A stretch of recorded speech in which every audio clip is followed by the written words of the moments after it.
Ilang Kapuso stars nakisaya sa iba't ibang aktibidad sa Pangasinan. Narito ang report.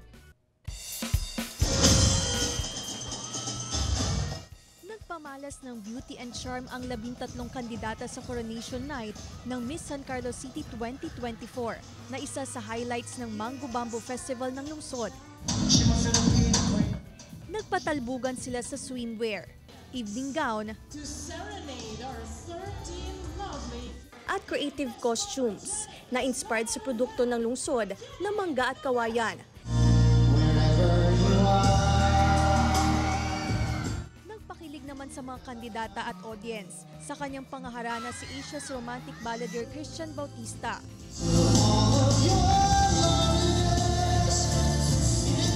Extra spark din ang hatid ni Kapuso actress Isabel Ortega na isa sa mga hurado. Maraming salamat sa San Carlinian sa pag-invite sa akin. San Carlos is a wonderful city.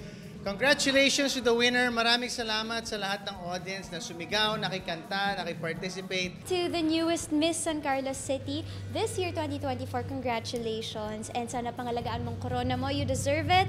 And all the best po sa journey mo.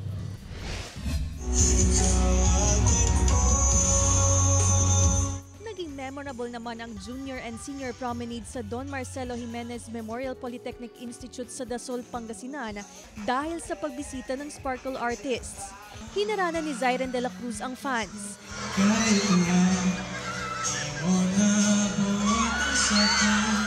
Nagpakilig sa pamamagitan ng pagsayaw si Bryce Eusebio. Humataw rin sa dance floor si Nakisha Serna at Leana May. Song numbers din ang hatid ni naunang Hirit host Kaloy Tingkungko.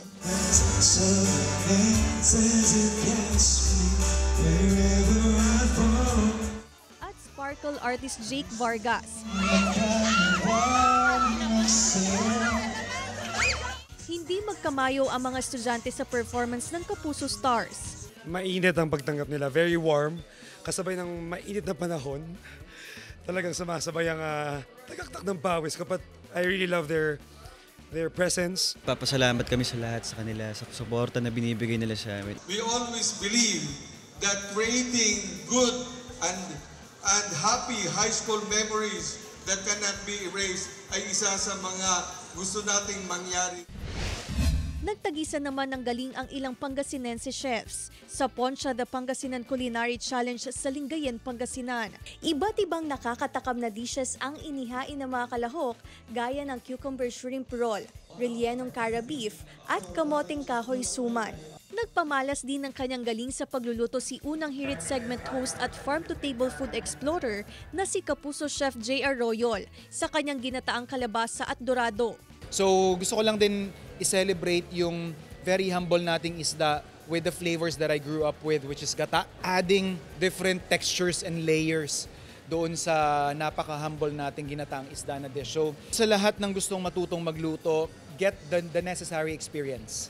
Ang Poncha na ang ibig sabihin ay feast ay bahagi ng selebrasyon ng Pistay Diet 2024 at ng Filipino Food Month na layuning ipakilala ang malawak na tradisyon sa pagluluto ng mga Pangasinense. Claire Lacanilaw, 1 North Central Luzon.